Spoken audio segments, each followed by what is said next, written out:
Padahal beliau mengundang saya kemarin SMS saya. Mas, Kawalik malahan.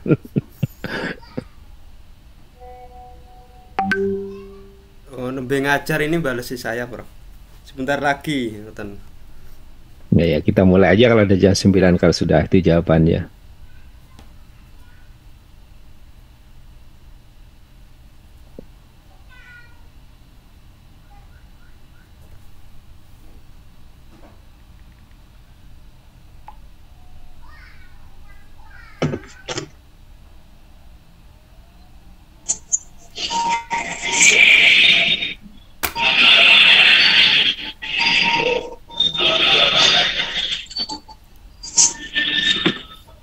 Sampun kabul. oke, kita mulai aja ya. Ya, Pak Ketua. Ini, ya. Nanti yang lanjutkan Pak Bambang nanti. Assalamualaikum warahmatullahi wabarakatuh. Waalaikumsalam warahmatullahi wabarakatuh. Yang saya hormati Prof. Firman, Prof. Edi selaku penguji, dan promotor Prof. Ibnu dan Dr. Bukyati serta sekretaris Pak Bambang, dan yang berbahagia Saudara Hamidullah Ika yang pada pagi hari ini sudah ditata untuk melakukan ujian proposal dengan judul Guru SD Profesional dalam pembelajaran berbasis digital. Karena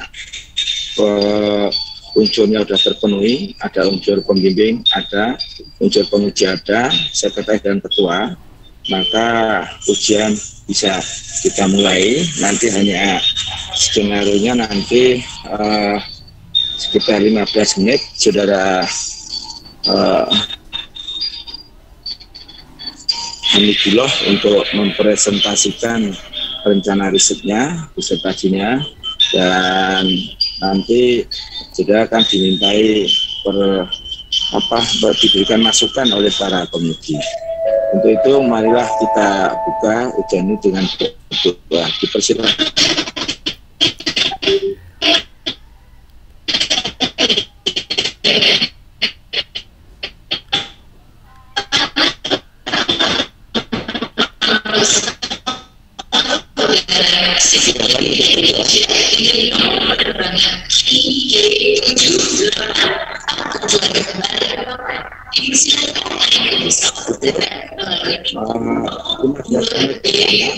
Saudara Hamidullah Ika untuk mempresentasikan rencana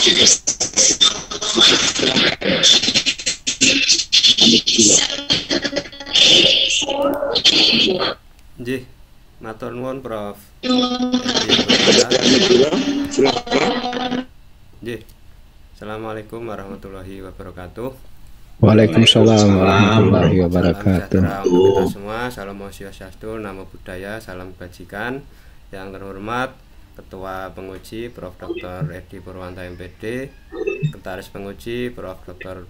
Bambang Sabtono MSI, Promotor Prof. Ibnu Samsi, Promotor Dr. Rukyati MHum, penguji pertama Prof. Herman Dwi Surjono PhD, dan penguji kedua Prof. Gus Edi Sartono MPD. Alhamdulillah pada pagi hari ini saya diberi kesempatan untuk menyampaikan rencana penelitian disertasi saya, dan langsung saja mohon izin untuk share screen ya. Jadi Kita belum berdoa ya? sampun tadi Prof. Oh, sampun. Sudah. Tadi Prof. Oke, saya Kacau. lanjutkan. Untuk judul kami adalah Guru Sekolah Dasar Profesional dalam Pembelajaran Berbasis Digital. Jadi ada beberapa latar belakang masalah yang kami angkat dalam rencana proposal ini. Yang pertama adalah merebaknya era digital ya, yang sering disebut abad 21 atau revolusi industri 4.0 dan society 5.0 ini berdampak pada kemampuan guru dalam menjalankan profesinya. Artinya mau tidak mau di era digital, apalagi ada pandemi, pasca pandemi juga guru harus menyesuaikan pembelajarannya di era digital seperti itu. Kemudian masih banyak guru istilahnya resisten terhadap perkembangan teknologi, terutama yang dalam tanda kutip memiliki usia yang agak sepuh seperti itu atau senior. Hal ini tentu ya kontradiksi ya dengan dinamika, karena pemanfaatan ICT teknologi ini menjadi keniscayaan. Nah, guru akan lebih percaya diri ketika dapat mengoperasikan TIK karena pembelajaran akan kreatif, menyenangkan, dan juga inovatif seperti itu. Kemudian yang ketiga, era digital atau industri 4.0 ini memiliki indikator yang memang secara menyeluruh berdampak kepada pendidikan ya. Jadi yang pertama ada peningkatan volume data, kekuatan komputasi dan konektivitas. Kemudian kedua, munculnya analisis, kemampuan dan kecerdasan bisnis. Yang ketiga, terjadinya bentuk interaksi baru antara manusia dengan mesin, bahkan guru pun ya bergantung dengan namanya mesin, bahkan nanti kecerdasan buatan dan seterusnya. Kemudian yang keempat, perbaikan instruksi transfer digital ke dunia fisik seperti robotika, 3D dan seterusnya. Yang keempat, selain dituntut profesional sesuai dengan undang-undang guru dan dosen, guru juga harus melakukan peningkatan profesionalisme di era digital. Jadi dalam sebuah riset yang kami kutip itu, kemampuan guru profesional setelah sertifikasi dalam menjalankan tugasnya seperti membuat RPP dan melaksanakan pembelajaran sudah baik ya, namun masih perlu ditingkatkan dalam penguasaan teknologi tadi. Kemudian, nah ini tadi sempat disinggung di awal, nyuwun sewu, realitasnya program pendidikan profesi guru yang outputnya adalah sertifikasi guru atau guru profesional ini, dari literatur yang kami kutip ya, itu belum 100% ya menjamin profesionalisme guru SD seperti itu. Meskipun ini juga debatable seperti itu ya. Kemudian, nah ini indeks dari United Nations Development Program pada 2007 sampai berkembang pula sampai sekarang ya. Indonesia masih disebut negara yang berada di tingkat ke 107 dari 177. Artinya Indonesia mendapat indeks 0,728. Nah, jika Indonesia dibanding dengan negara-negara ASEAN yang dilibatkan dalam riset ini, tentu peringkatnya ke-7 ya dari 9 negara ASEAN seperti itu. Artinya masih butuh percepatan program dan berbagai inovasi untuk mengejar itu. Kemudian selanjutnya, mutu dari pendidikan Indonesia, saya mengutip dari PISA ini, masih rendah tentang aspek membaca, matematika, dan juga sains pada 2018 yang menempati peringkat 10 terendah dari 70 negara dengan angka 371 untuk membaca, 379 untuk matematika, dan 396 untuk sains. Kemudian yang ke-8, guru SD profesional sangat berkaitan dengan 3 faktor yang penting ya, utamanya kompetensi, kemudian sertifikasi, bukan tunjangannya juga ya, dan juga yang terakhir adalah tunjangan profesi, karena guru adalah profesi yang dilindungi undang-undang seperti itu, guru dan dosen.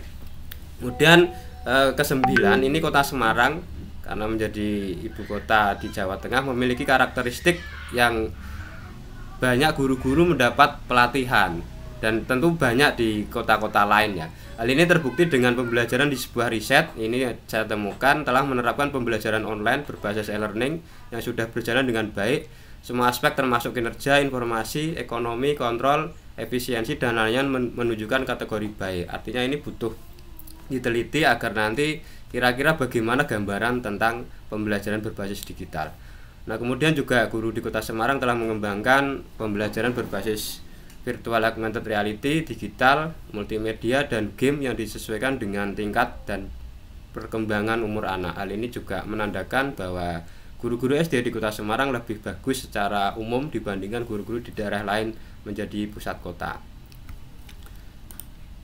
Kemudian berikutnya, identifikasi masalah. Jadi berdasarkan latar belakang tersebut, kami melakukan identifikasi masalah. Yang pertama, lahirnya disrupsi dalam bidang pendidikan dan pembelajaran.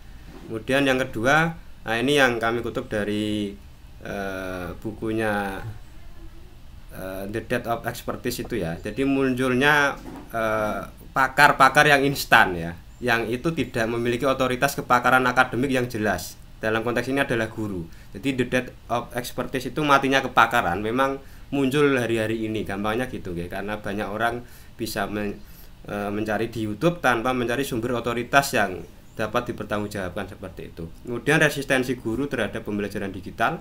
Kemudian rendahnya mutu pendidikan di Indonesia ditinjau dari sisi literasi, numerasi, dan sains. Kemudian mau tidak mau ini menjadi dampak ya dari kemampuan guru yang profesional yang dalam tanda kutip belum memadai seperti itu.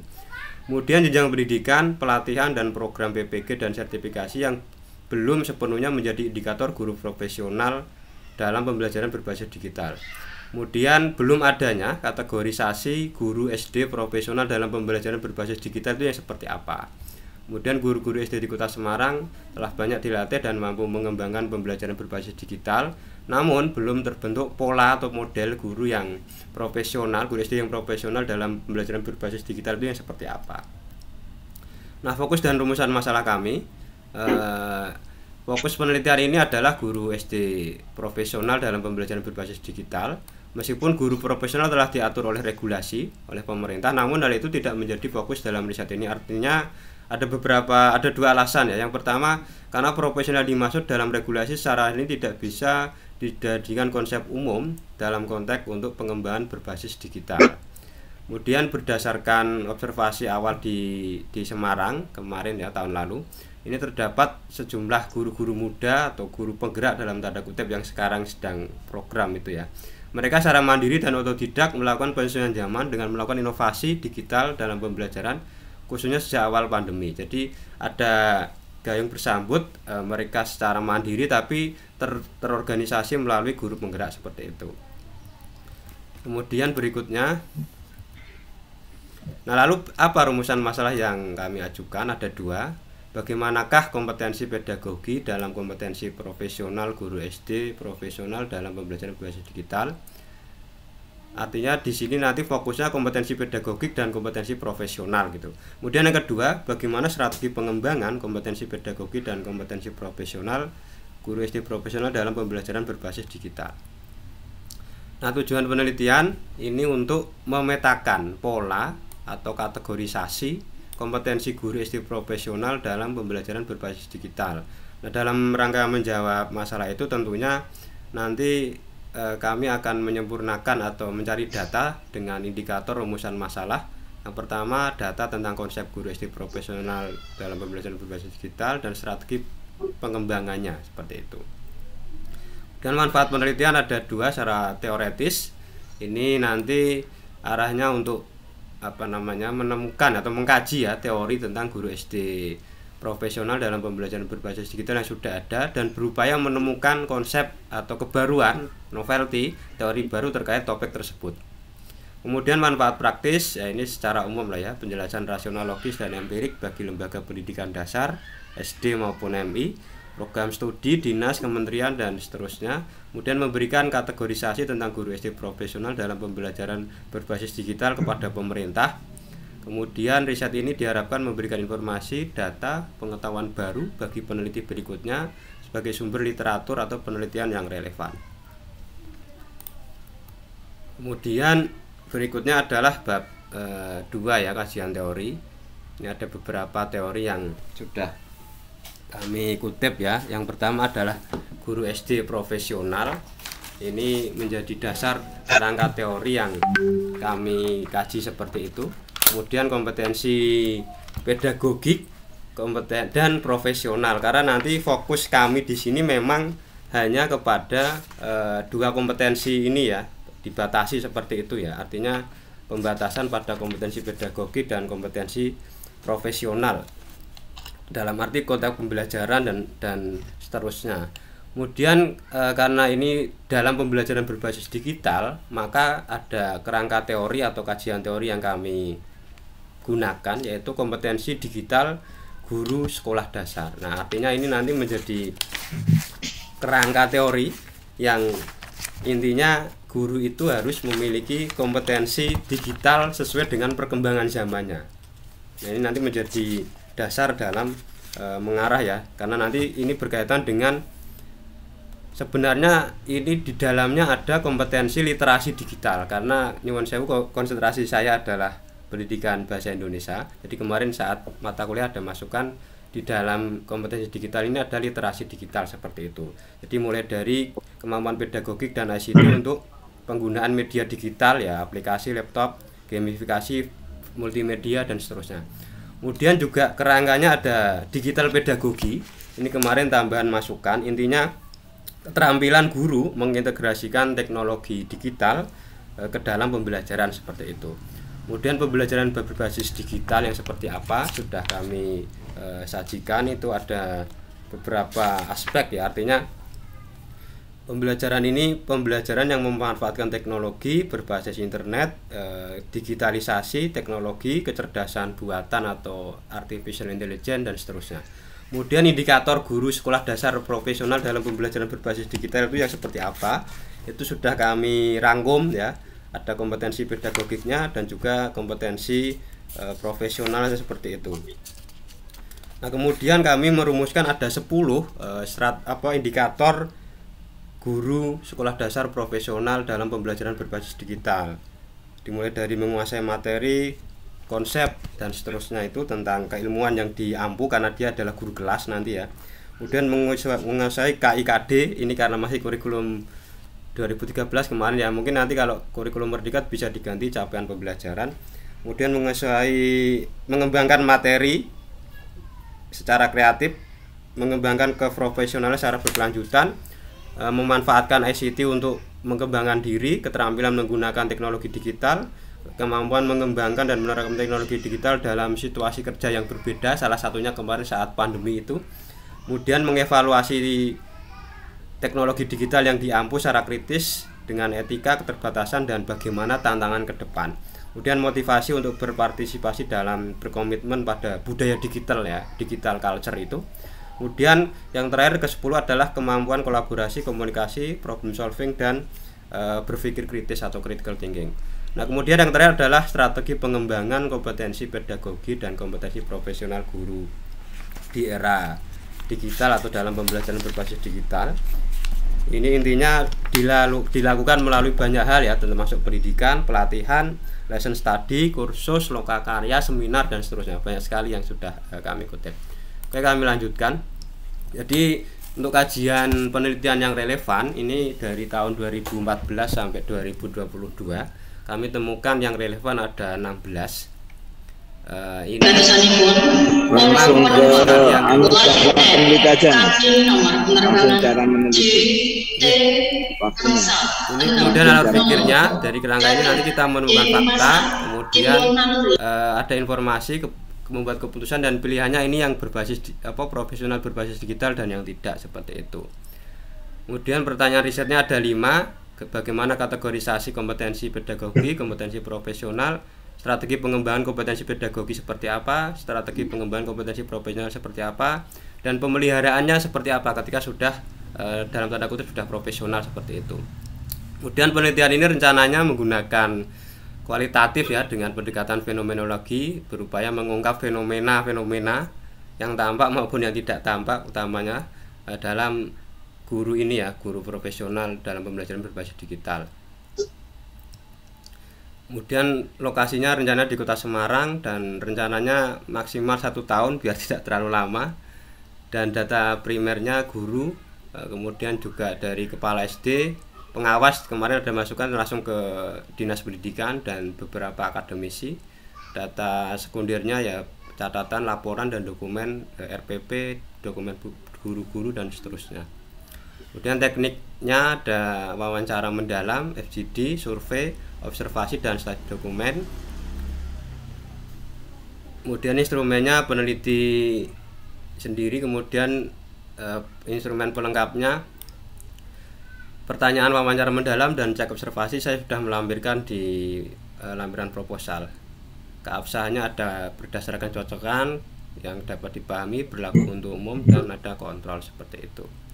Nah, analisis datanya berdasarkan kualitatif fenomenologi ini nanti menganalisis dengan pendekatan fenomenologi, hasil dari wawancara ditranskrip verbatim ya, kata per kata. Mungkin itu yang bisa kami sampaikan, tentu banyak masukan, kritik kami harapkan. Matur nuwun waktunya, saya akhiri. Assalamualaikum warahmatullahi wabarakatuh. Waalaikumsalam warahmatullahi wabarakatuh. Waalaikumsalam. Mas Hamidullah.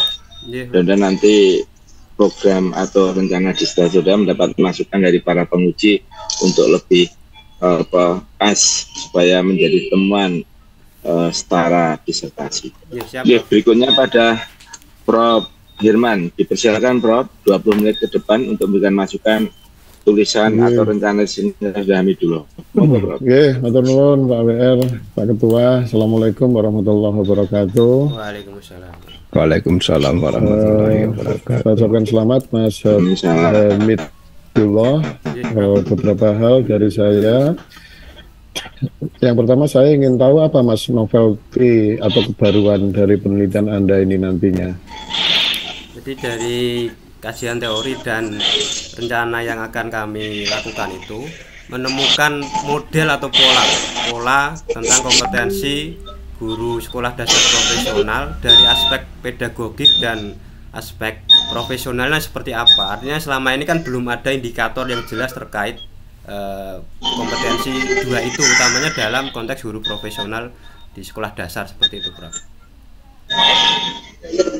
Bukannya 4 kompetensi, 2 diantaranya itu sudah jelas ya di Undang-Undang Guru dan Dosen 2005 itu ya. Itu memang karena ada 4 kompetensi toh itu, ini 2 ini yang diteliti toh.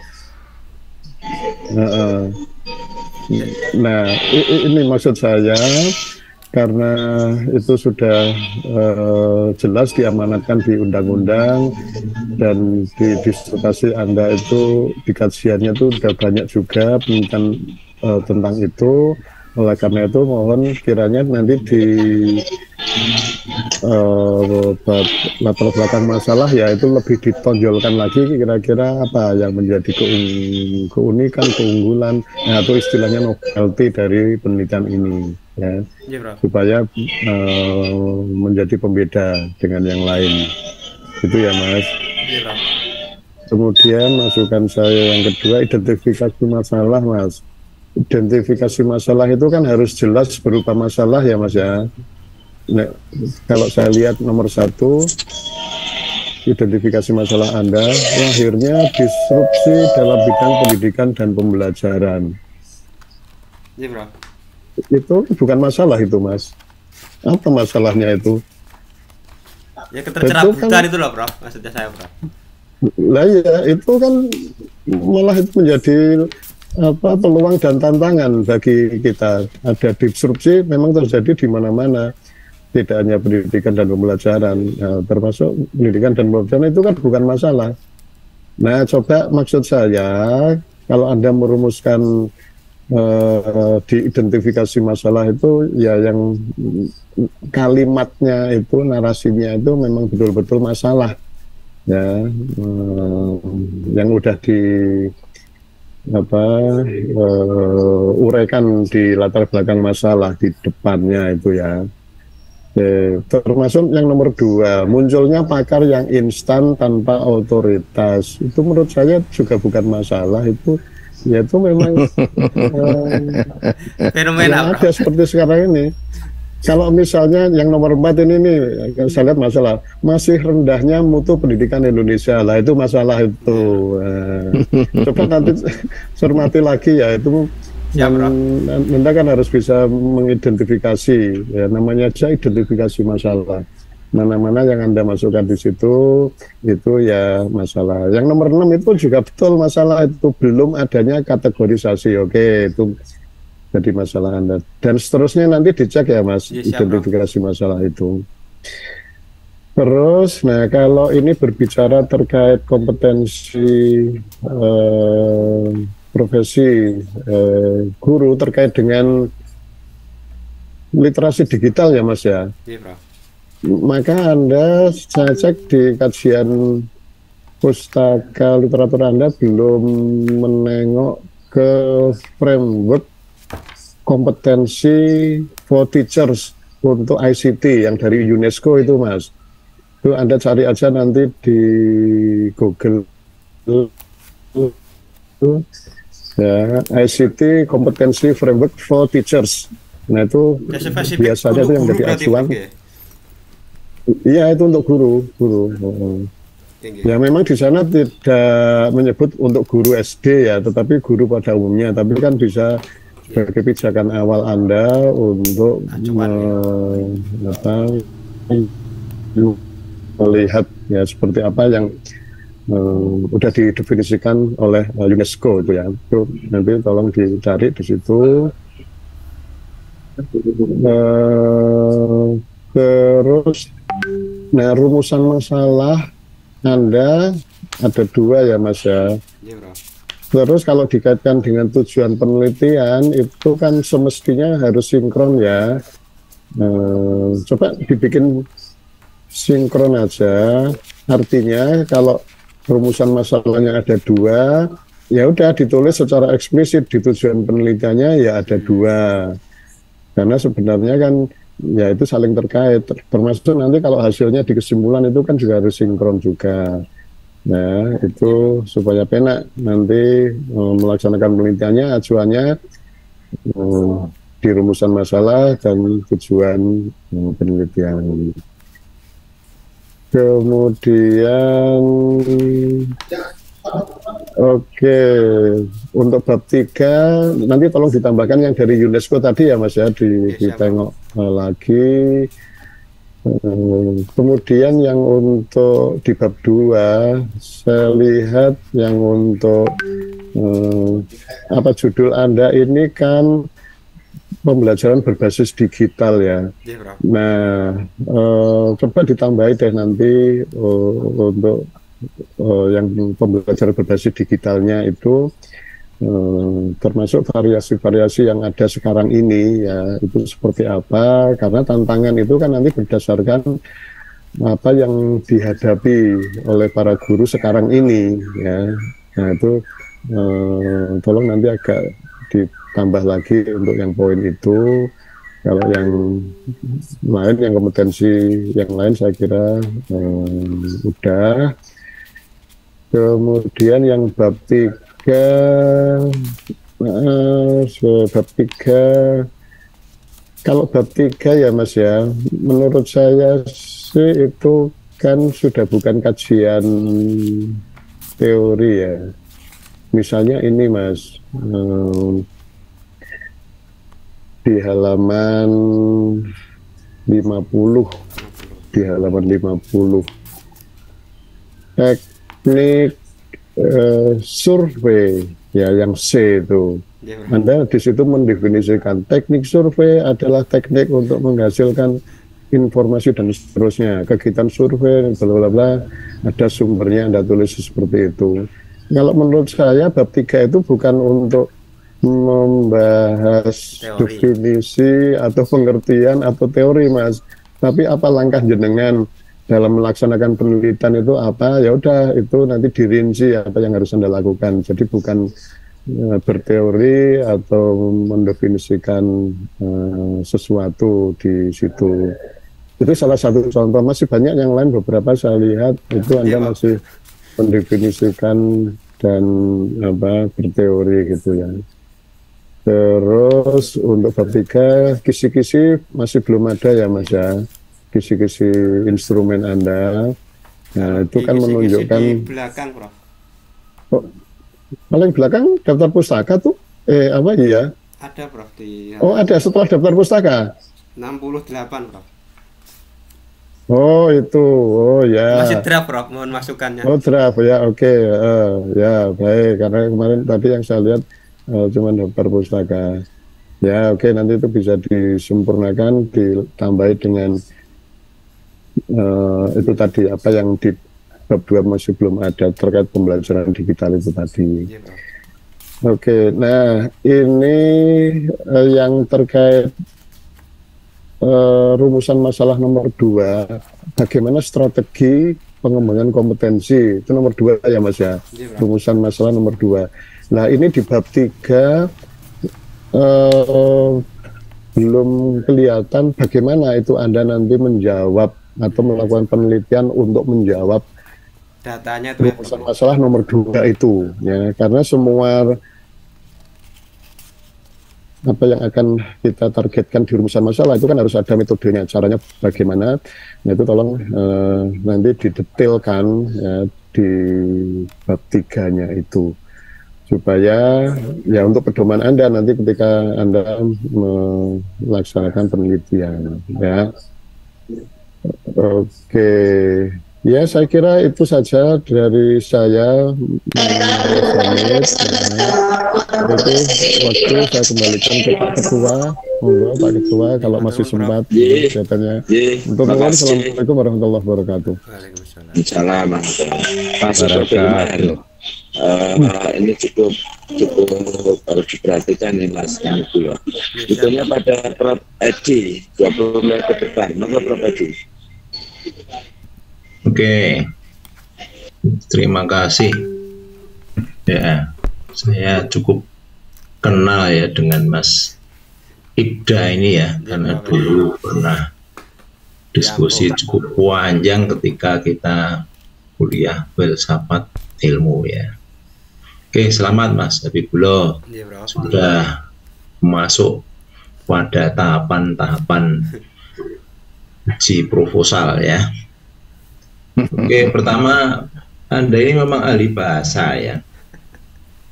Ya, sehingga dalam menyusun latar belakang ini saya lihat tadi malam saya baca cukup runtut ya. Dalam arti begini, misalnya Anda mulai dari masalah era digital ya, Iya, Bro. 21 lalu revolusi industri ya dan sebagainya, Society 5.0 ya, lalu dampaknya terhadap kemampuan guru Anda jabarkan di situ ya.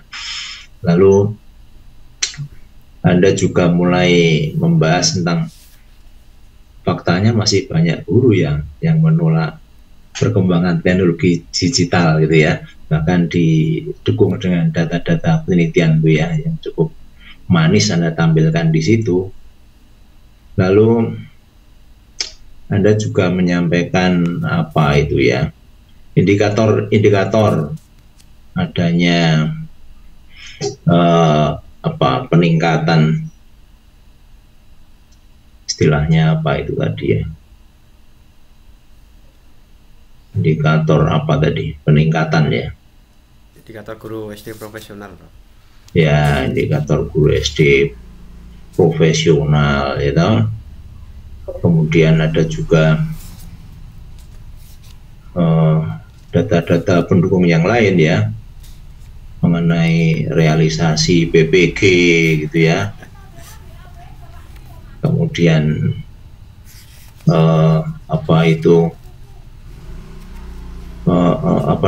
indeks pengembangan manusia ya, yang kita berada pada urutan yang kurang baik gitu ya, dan sebagainya.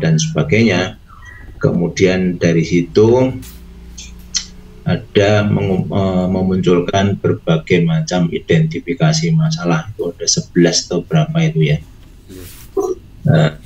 Oke, saya setuju itu ya dengan pendapat Prof. Firman tadi, bahwa identifikasi masalah yang Anda munculkan di situ ya lebih belum bersifat masalah ya, belum nampak ada kesenjangan antara yang seharusnya dengan yang senyatanya ya. Tadi beberapa contoh tentang lahirnya disrupsi dalam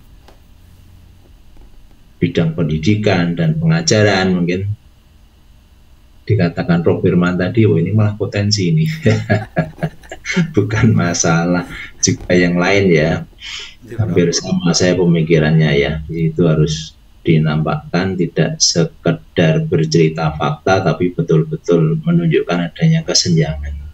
Dan nanti tolong diperkuat juga di latar belakang, sehingga ketika Anda melakukan identifikasi, betul-betul itu berbasis pada apa yang ada di latar belakang ya. Ya, Bro. Kemudian tadi ada yang menarik, bahwa Anda mengatakan bahwa guru profesional kan sudah cakupannya sudah jelas, ada regulasinya tadi ya, misalnya ada kompetensi pedagogik, kompetensi kepribadian, kompetensi sosial, kompetensi profesional kan gitu. Lalu Anda menyatakan bahwa kami tidak akan meneliti itu, tapi kami akan meneliti di luar itu. Nah, ini yang justru yang menarik. Ya, ini yang menarik saya, ini akan meneliti di luar itu, gitu. Jadi seolah-olah Anda pengen apa sih yang dilakukan guru di luar 4 kompetensi provinsi yang sudah ada dalam aturan pemerintah kan begitu. Ya, maka kalau memang begitu, Anda harus menunjukkan adanya keunggulan-keunggulan yang luar biasa itu di SD di Semarang itu ya, kota Semarang itu, yang mungkin nampak di situ hanya tampak di permukaan Anda, tetapi mungkin Anda bisa lebih dalam sehingga mengapa saya kok mengambil di SD di kota Semarang gitu ya, sehingga mengatakan bahwa di kota Semarang ini lebih unggul dibandingkan dengan SD kota yang lain. Kok bisa bilang begitu ya? Mungkin yang orang Jogja juga agak tersinggung juga ini. Jogja lebih maju. Maka nanti harus ada argumentasi luas. Dengan harapan melalui itu Anda bisa menemukan nanti ya model-model yang berada di luar 4 kompetensi tadi ya. Ya, dan mungkin maksudnya semacam itu. Tapi kemudian saya juga bertanya juga, misalnya mengapa enggak saja kalau memang yang Anda tujukan berupaya untuk mencari di luar yang ada dalam regulasi pemerintah, kenapa enggak apa ya, studi pustaka saja misalnya. Kalau boleh merespon, Bro, menjadi lebih menarik, lebih analisis ya.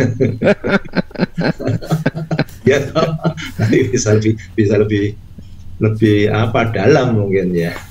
Pandemi kan lebih bagus konten analisis ya, nggak pergi-pergi. Ya. Ya Mas Habibullah, saya pengen tanggapan Anda. Kita dulu diskusi banyak tentang itu. Memang waktu dari awal ada sedikit banyak masukan ya di mata kuliah itu.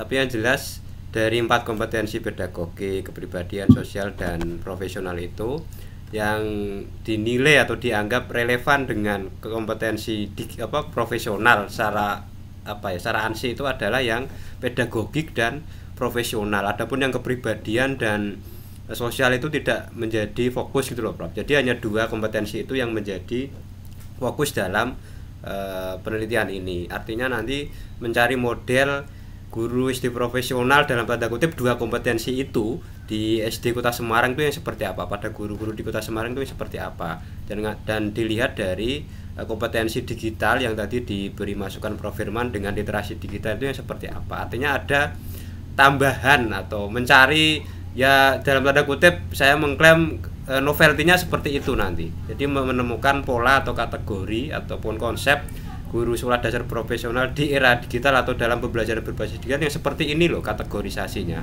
Mengatakan Prof, tapi kerangkanya memang sudah baku di regulasi itu, Undang-Undang Guru dan Dosen ditambah dengan regulasi yang lain ya, termasuk standar PPG itu memang 4 itu, tetapi kami membatasi hanya di kompetensi pedagogik dan kompetensi profesional. Mengatakan Prof, mungkin ada yang kurang pas atau keliru, mohon masukan aja Prof. Dalam arti kan begini, Anda kan pengen mendapatkan sekedar data konsep guru SD profesional di era digital itu seperti apa kan gitu. Satu kan pengen data konsep toh. Satu, betul toh? Nah, terus nanti dari data konsep itu Anda pengen menyusun atau bukan menyusun ya. Mungkin tujuan yang kedua kan Anda pengen menemukan strategi dalam membangun guru SD yang profesional di era digital, kan begitu? Kira-kira mengatakan Bro. Nah, makanya tadi saya tanya, apakah sudah cukup dengan di Kota Semarang, SD di Kota Semarang? Itu pertanyaan saya. Kemudian di situ akan memunculkan sesuatu yang bisa dipertanggungjawabkan novelty-nya. Ini loh pertanyaan saya. Sehingga lalu muncul pemikiran, studi pustaka aja malah lebih. Anda akan memperoleh itu data konsep guru SD profesional yang lebih banyak mungkin. Bahkan nanti di situ Anda bisa juga memperoleh strategi membangun guru SD yang profesional di era digital. Iya Mas.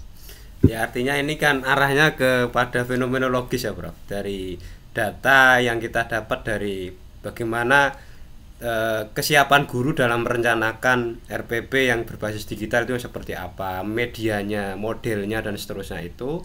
Nah itu kita lihat kira-kira dari konsep di Undang-Undang Guru dan Dosen dengan indikator yang sudah kita gunakan tadi itu relevan atau tidak. Nah, kalau kurang nanti temuannya adalah fenomena yang ada itu kita istilahnya kita tarik menjadi temuan gitu loh. Jadi tidak dari kajian pustaka atau hanya studi pustaka Prof, dari lapangan lah kira-kira.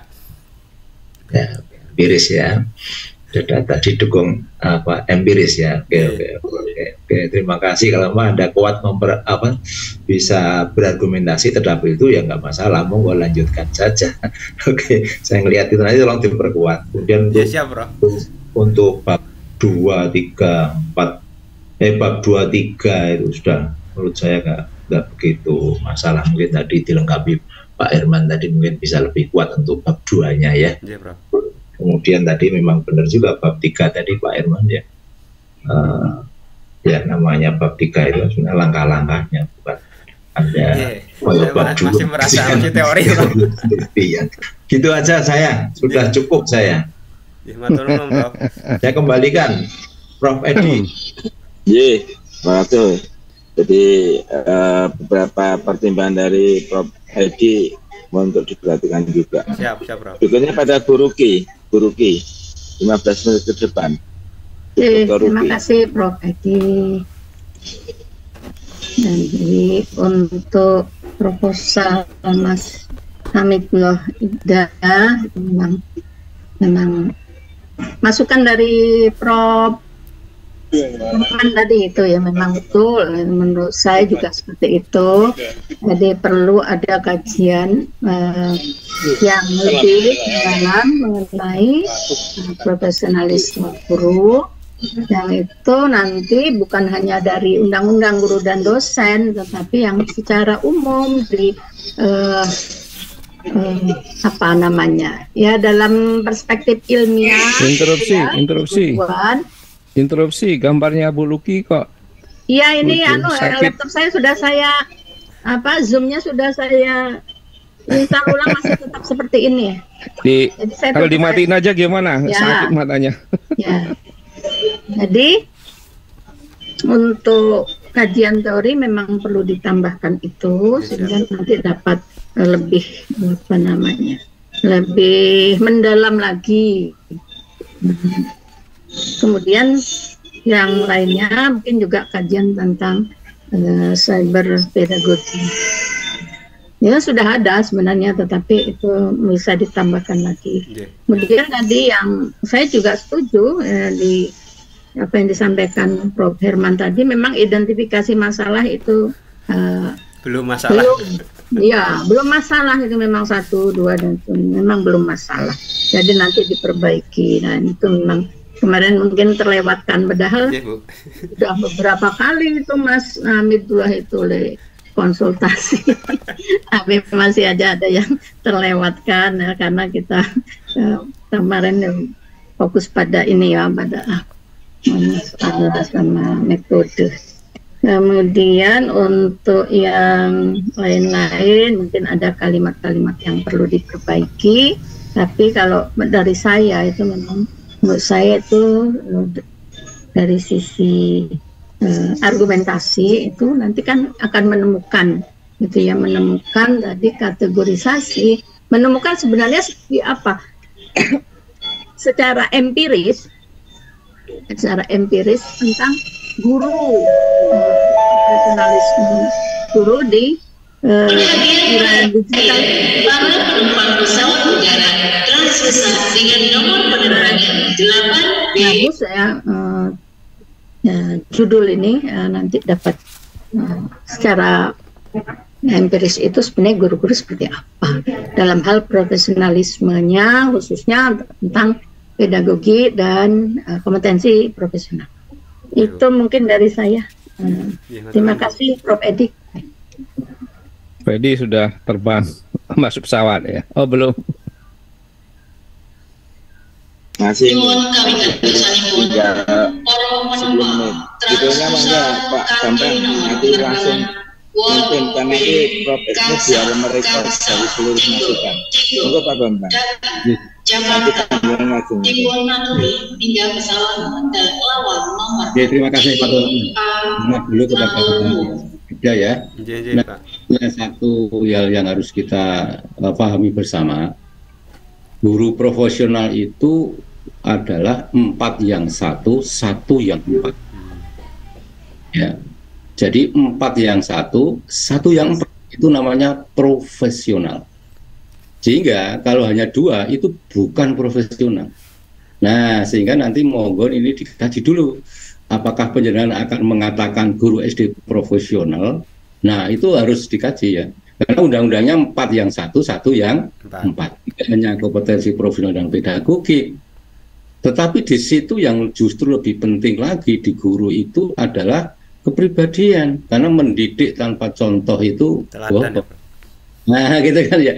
Mendidik tanpa nilai itu bohong. Nah, maka jangan menulis profesional gitu kan ya, lebih baik belum gitu. Profesional. Lebih baik mungkin jangan ditulis profesional, jangan ditulis di profesional.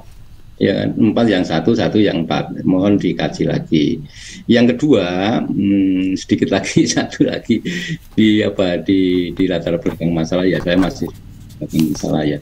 Nah, mohon data empirisnya yang mengatakan bahwa guru-guru itu di dalam pendidikan profesi belum bisa dipertanggungjawabkan. Jangan hanya penelitian, hasil penelitian, tapi data empirikmu apa gitu kan. Karena penjenengan kan menulis bahwa program pendidikan guru itu outputnya adalah sertifikasi yang belum mengantarkan guru menjadi indikator guru SD profesional. Itu di mana itu? Kalau di Semarang, ya data empiriknya apa? Ya, jika kuat sekali, jangan mengatakan itu, tetapi penjenengan justru mengacu datanya itu data penelitian, yang penelitian di mana saya juga tidak pernah tahu gitu kan ya. Nah, itu data-data empiriknya perlu dikuatkan lah ya, sehingga nanti bagaimana hal-hal yang sifatnya kenyataan itu memang harus ada. Yang terakhir saya ya di kajian pustaka kayaknya diperlukan kata orang itu grand teori gitu ya. Apa teori yang mendasar, tiba-tiba penjenengan di kajian pustaka kayaknya belum disintesis juga itu kayaknya. Karena penjenengan hanya mengatakan guru profesional, kompetensi pedagogik gitu kan ya. Nah, itu yang perlu karena ini harus menguatkan yang untuk yang kompetensi digital ini ya. Karena ini akan mengarah ke sana, Ya, sebenarnya guru-guru sekarang itu kan guru-guru muda, karena sudah di bawah 60 tahunnya itu sudah umur lahiran 63 gitu kan ya. Lahiran 63 ke atas sudah ya, tapi memang terjadi disparitas ya. Kalau Prof Edi itu mengajar PPG, Prof Herman mengajar PPG, ya disparitasnya sangat tinggi antara Jawa Tengah, DIY, terus tiba-tiba keluar ke Riau, keluar ke Irian gitu. Itu di Jinto sangat rendah sekali. Bagaimana dia membuat Zoom saja nggak bisa, membuka Zoom saja nggak bisa, tetapi di Jogja, Jawa Tengah luar biasa. Bahkan guru-guru penggerak itu hampir semuanya juga sudah menuju ke sertifikasi baik jabatan dan prajabatan. Di Semarang saya rasa kota besar ya, kotanya Mas Banjar gitu kan yang berambisi gitu kan ya. Ya itu saja Prof Edi, matur nuwun, terima kasih, mohon dipertimbangkan. Siap, matur nuwun Pak. Selanjutnya nanti ini ke Prof Samsi untuk disimpulkan. Nanti yang mimpin langsung Pak Bambang ya. Siap.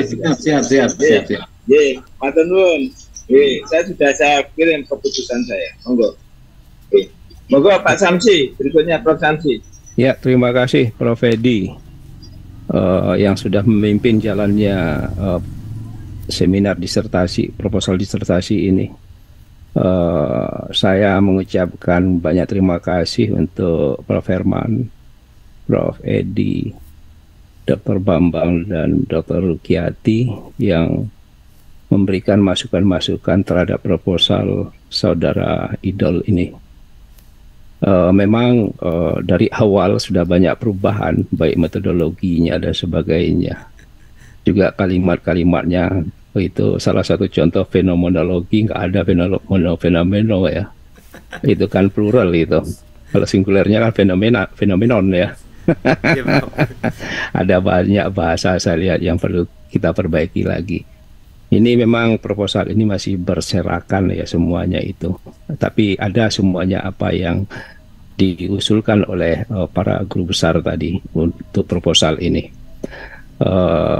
Kita melihat misalnya tadi itu dikaji latar belakangnya ini sudah mulai menukik langsung ke guru SD profesional dalam pengajaran berbasis digital ya. Jadi ini perlu dicermati lagi uraian-uraian yang ada di dalam latar belakang ini.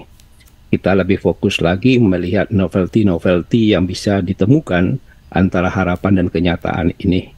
Terima kasih banyak ini masukannya ini. Kemudian mengenai indikator juga sebenarnya masalah semuanya ya, tapi ada masalah mungkin yang dianggap kurang masalah, nanti dipermasalahkan lagi supaya nanti lebih banyak masalahnya lagi gitu ya. Dan fokus penelitian ini kan sudah jelas ya, nanti diperbaiki lagi rumusan masalahnya ini karena kita melihat kajian teorinya masih berserakan itu. Potong-potong seharusnya saudara peneliti membuat konsep mengenai guru sekolah dasar profesional dalam pengajaran berbasis digital sesuai dengan alur pikir yang dibuat oleh peneliti ini, tapi tidak sama dengan yang ada di dalam kajian teorinya. Ini perlu diluruskan lagi, tidak muncul dari para guru besar saya lihat itu. Ini perlu kita perhatikan semuanya ini supaya nanti lurus jalannya, karena kita akan mengambil kisi-kisi seperti yang dikatakan Prof. Edi dan Prof. Herman tadi. Kita akan mengambil kisi-kisi supaya jelas instrumen kita itu untuk mengambil data yang mana, yang bagaimana dan sebagainya, sehingga penelitian ini benar-benar mendalam, kata Dr. Rukyati, secara epistemologi. Ada indikator-indikator yang perlu diperhatikan seperti kedalaman, kemudian komprehensif, responsibility, nanti akan dibimbing oleh Dr. Rukyati nanti mengenai epistemologi kajian teori ini, supaya nanti lurus jalannya. Jadi penelitian EDOL ini cepat nanti ya, kalau sudah divalidasi apanya itu, instrumen-instrumennya itu. Kemudian data-data yang kita dapat juga valid semuanya. Kan tetapi perlu juga ya ada di dalam kajian teori diambil dikutip, tapi di dalam daftar pustaka tidak ada. Nanti tolong ini kita perbaiki lagi. Ini tidak ada tadi seperti Surya Brata ya, mengenai almarhum ya, Surya Brata yang dari psikologi UGM itu saya sering dulu membaca buku itu waktu S1. Nah ini tolong nanti dilihat ini ya. Kemudian yang ada di dalam referensi jangan dicantumkan. Kita ambil sesuai apa adanya, sesuai dengan aturan-aturan yang ada di dalam pedoman menulis disertasi di tempat kita, jangan di tempat orang ya. Nanti disalahkan nanti. Nah, terima kasih banyak para profesor guru besar mengenai masukan-masukan ini. Nanti beliau nanti mungkin akan memperbaiki. Nanti saya sama Dr. Rukyati nanti akan berusaha untuk lebih menekuni penelitian mereka, beliau ini, supaya nanti bisa cepat selesai dan institusi juga ikut senang nanti. Itu masukan saya, Dr. Bambang. Terima kasih. Kesimpulan saya di sana. Prof. Selaku promotor 1, dan selanjutnya kita sudah selesai di tahap yang kedua ya. Kedua, dan sekarang kita memasuki tahapan yang ketiga, yaitu kita akan melakukan diskusi untuk mencermati ujian pada hari ini. Nah, untuk itu maka Saudara Ida dimohon untuk ke mana ya? Ke waiting room gitu ya, Mas admin ya. Jangan jauh-jauh. Nah, di waiting room kan aja. Halo Mas Adam. Halo. Pak Adam ada? Nah, oke. Belum. Pak Adam ada? Nggak ada ya. Mas Arief? Mas Arief? Mas Arief? Nah. Saya Bapak. Oh, di waiting room aja. Mas Ida. Iya Bapak. Iya.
Ya. Terima kasih Mas Ida.